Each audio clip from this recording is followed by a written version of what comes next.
Hi Sagittarius, welcome to your April 2019 General Tarot reading. It's Rena.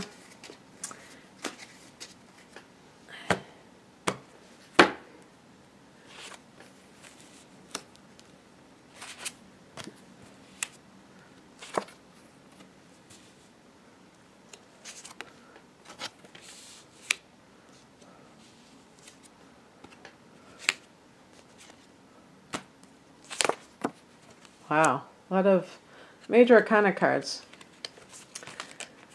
Let's see what, wow, actually I said a lot. Try 5 out of 6. That's pretty significant. So can we assume that April's going to be a change agent month for us? Notice I said us. We. We Sages. So the heart of the matter is the Hierophant. This is a card of, like, I mean, there's different meanings, but one of them is, do I conform or don't I? Now, this can have many different implications. And especially, you have to know your own sign. You have to know what Sag represents. Sag does not represent conformity. If we were to characterize Sagittarius, we'd say, a Sag can be kind of an outlaw. Somebody said that. I think it was Keith Richards, who was a Sagittarian. I think he said, I'm a Sagittarian, we're outlaws, or something. I don't know. But somebody who was a Sagittarian said that. And I believe that Billy the Kid was a Sagittarian, one of those from the Wild West. So I'd have to double check that. Or who was the other guy? Is that Billy the Kid? Yeah, it might be somebody else. No, that other guy. I can't think of his name. But anyway, that train robber. I think he was a Sag. Jesse James. I'll have to check that out. But in any case,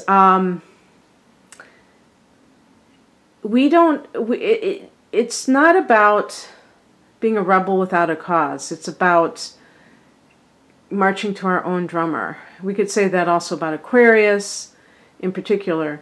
But for Sagittarius, it's the idea of freedom, of not having to do that. And so if this is a relationship issue, marriage may be on the table, and you may be under the table, hiding from the issue. It could be working in a corporate environment, either getting a job offer or working there and thinking this is just like complete, I feel like a zombie, that I'm having to have a certain culture, having a certain way of acting and thinking and whatever, dressing, even dressing. But the other thing too is that it might just be like, this is a card of God.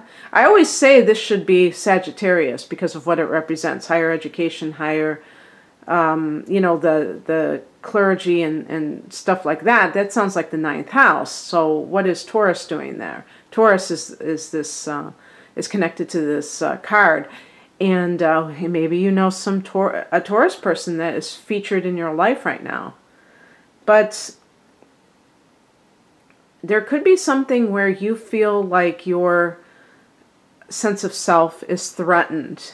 And yet, for some people, if this card represents spirituality, maybe you're going back to that because you realize that you got lost in the world. Let's look at the past position.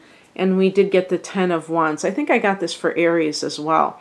The 10 of Wands can be a card of like literal overwork at a job. Either because you want to, maybe you want to make a lot of money, or you want to get ahead, or just they are making you do it because they're short some people. But regardless of the why, it's the reality of it. And this can certainly be a case of happening in relationships. I always call it what do I, it's funny. I'm sorry that I'm so spaced out. I went to a yoga nidra session today, and I'm a little bit mellow, but I'm so mellow that I'm not really thinking straight. But it's really carrying the weight of somebody else. You know, doing for somebody else what they should be doing for themselves. Doing the heavy lifting. I think that's what I meant to say. And that kind of thing is commonplace. And why? Why is it commonplace? Because some people are codependents, and they're motivated by fear. They're motivated by, if I don't like do everything for this person, they may leave. Well, you say that like that's a bad thing. I mean, it could be a really great improvement in your life. If you're carrying the load of the relationship, if you're taking on responsibilities that don't belong to you, either on the job or in your personal life, could be with your children.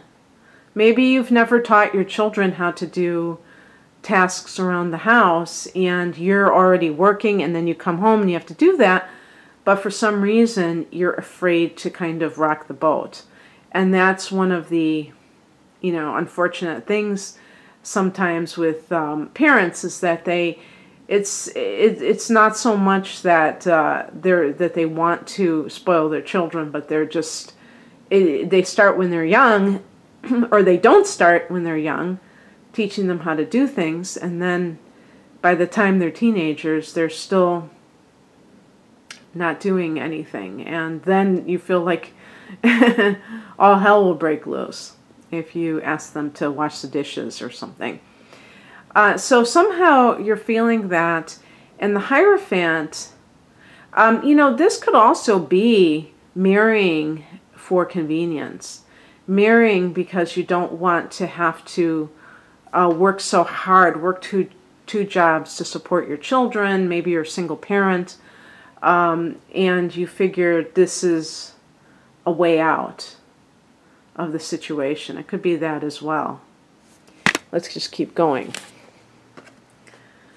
The higher message is the Empress. I would say for work matters, one of the things to remember is creativity.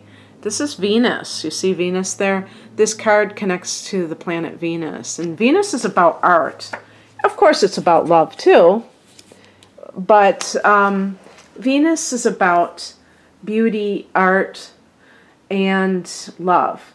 And if this is a personal matter, like a relationship issue, I should say, I would say that the Empress is saying that love reigns supreme, that you have to marry for love. You can't marry for some ulterior motive. It's not going to end well.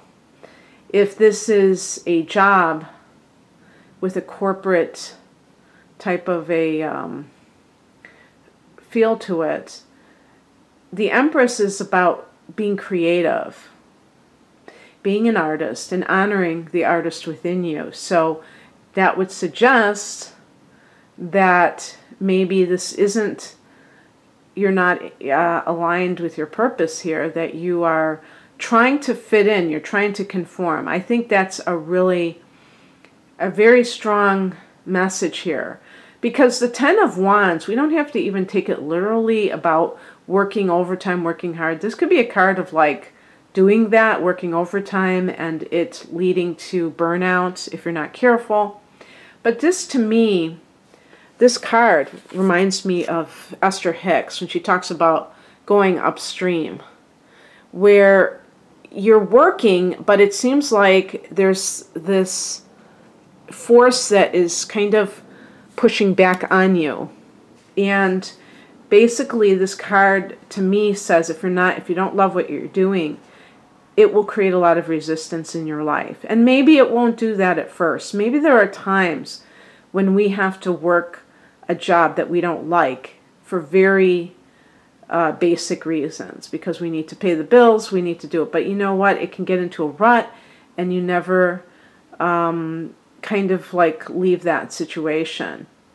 And also, I think with the Ten of Wands, some people think that life has to be difficult, and they may never admit that they think that, but it comes out in some of the statements that they make.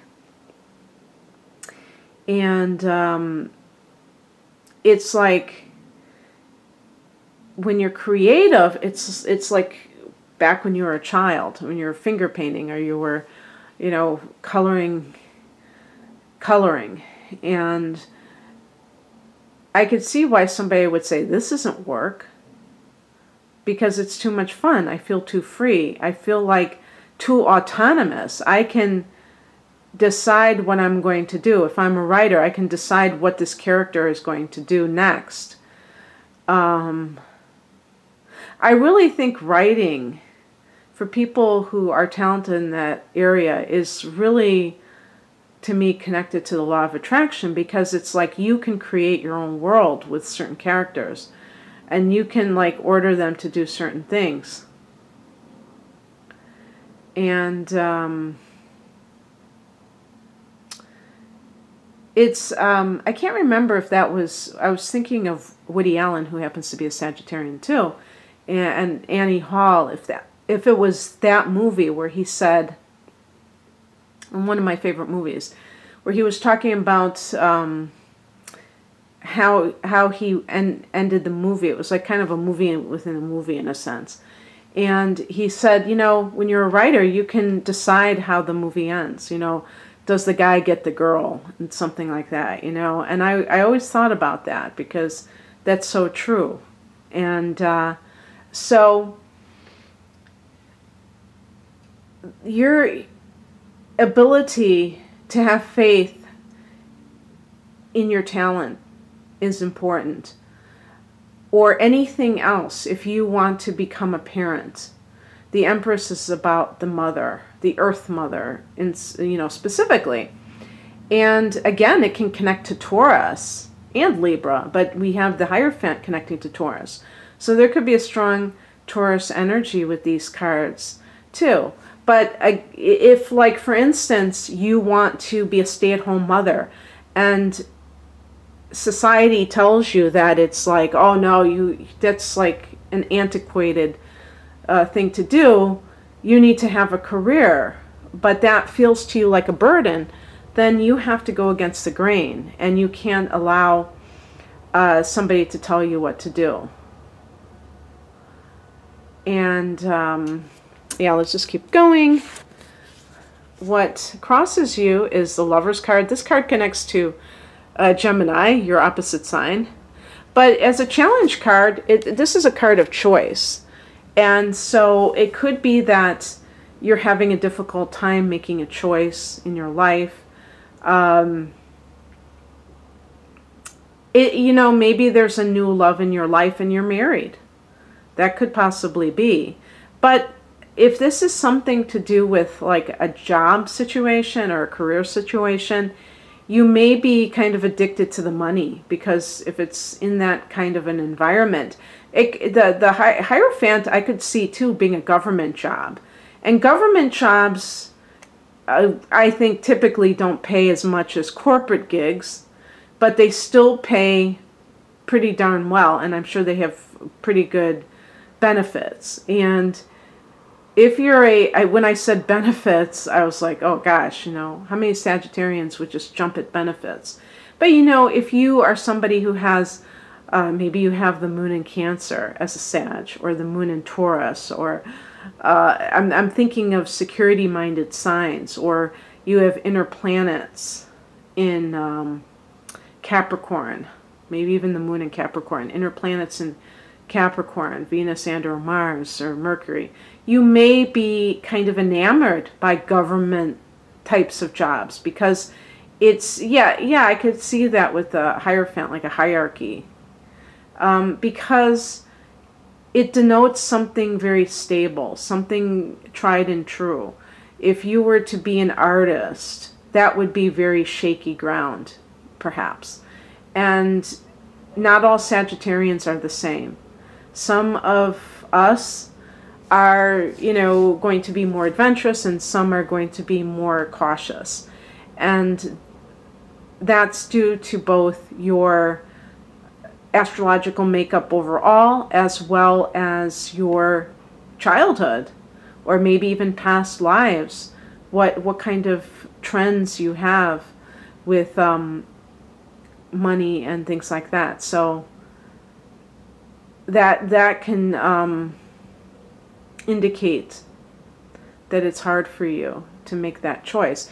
And the Lover's card also can speak to if you are having an affair or you're thinking of it, that it may backfire. The advice is the High Priestess. So get in touch with your higher self. Going back to that interpretation with the Hierophant of meditation. Actually, here we have the male Hierophant and the female, the High Priestess, the feminine, the High Priestess. And so I don't know, I can't remember if they connect the Hierophant with the High Priestess, one being the outer manifestation of God and one the inner. But certainly we can make that case, and I'm sure that they have. No, but I think the Magician is connected to the High Priestess, because they're the first two cards. But anyway, I could connect this as well. Obviously, the High Priestess is not belonging to a certain sect, and it's all about, it's kind of like much more like flowing and open-ended. The Hierophant is connected to dogma, so it's a set doctrine, okay? The High Priestess is about the intuitive, but the individual's higher self, not the collective. And this is how you tap into God, and from your perspective, not the one imposed from the outside. And so when you're making these decisions, it's based on your own needs versus the needs of the whole. Be still and know. I think that's a good way of putting it. The outcome is the Hangman. So there may be other factors that are playing into this right now. The Hangman is basically, I'd say, letting go and letting God. Surrendering to whatever is in this situation. If you can't make a choice, then don't make a choice. If you feel like let's say this is a lover's triangle and you're the one choosing between your marriage and a lover, there may be something inside of you that knows that neither one of these relationships is really viable. Maybe you're having fun. You know, the Empress can be sensuality. You're having fun, but it's not necessarily going to be a lasting relationship. And it's kind of almost like this bridge to letting go of your primary relationship, per se. And the other possibility is that if this is a situation involving like a job, and you really are afraid of quitting, even if you're not doing something creative, and even if you have to work long hours because of the money, then if it really is hard for you to make a decision, then hold off on it unless you feel like you're at the breaking point, that you feel like your body's going to give out. In that case, it makes no sense to stay, because if you're totally incapacitated, then you're not going to be able to get hired anywhere. So that would depend on individual situations. But really, the idea of surrender is not giving up. It's the idea of, in this moment, I don't have an answer. I'm tuning into myself, but I'm still waiting to hear something definitive, for me to go on. And I think I'm pushing too much. So I'm just going to kind of hold off on that. And I'm going to see what transpires. Maybe I'll get a sign. Maybe something in the outer world will shift. And then the path will be clearer for me.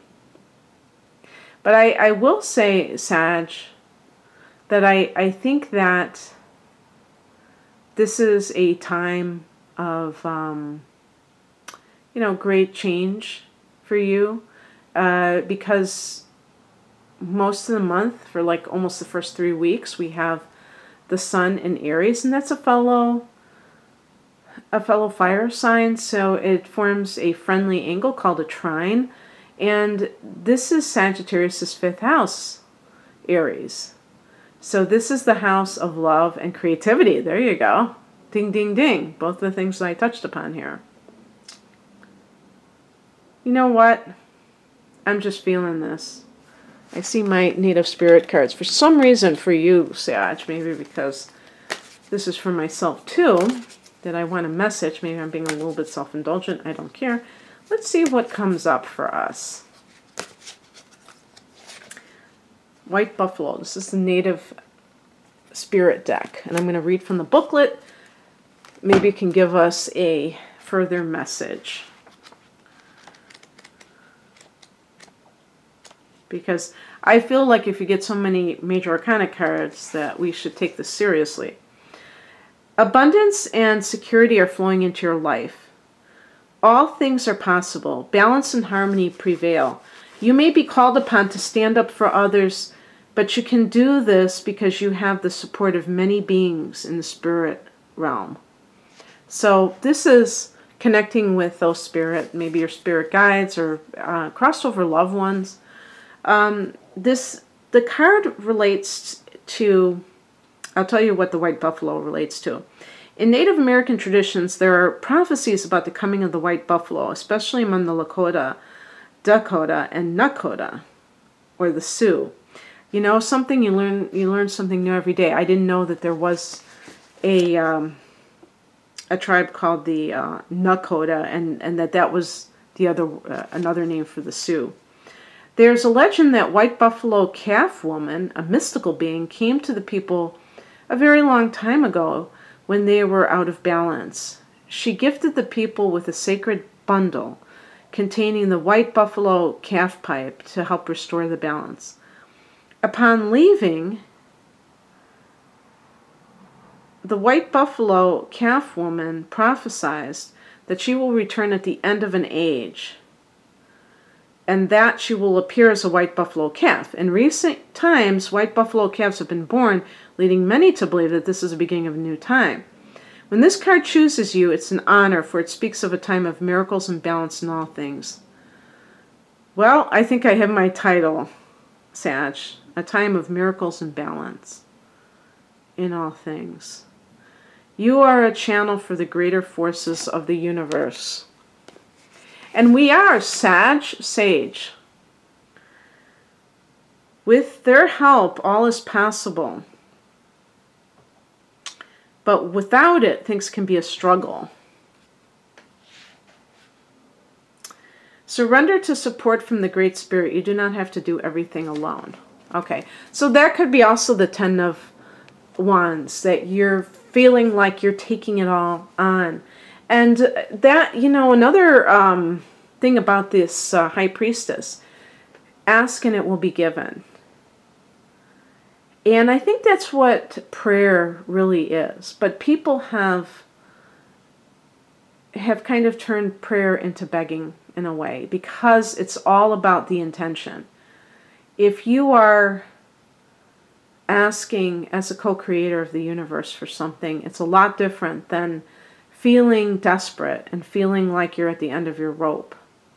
So, you know, when you ask for something in prayer, just like they say with law of attraction, act like it's already there. Thank you for giving me ideas on how I can begin a business, start a business, have the creativity for a business, or creativity to write the novel that's going to put me on the map, or to have the wherewithal to be able to quit a high-paying job to stay home with my children because that's what I want to do. Maybe you're pregnant. Maybe you find out you're pregnant, or maybe I'm telling you you're pregnant because that's the higher message. Maybe you've been having symptoms, but you haven't gone and taken a test yet. So anyway, you could be pregnant with ideas. That's what I have for you, Sagittarius, and I hope that you have a magical April, a magical one. Make it the best month of 2019. I don't actually, I hope it's the best month thus far, but I hope every month after that is your best month. Okay, if you'd like a private reading, the link is below. Take care. Bye.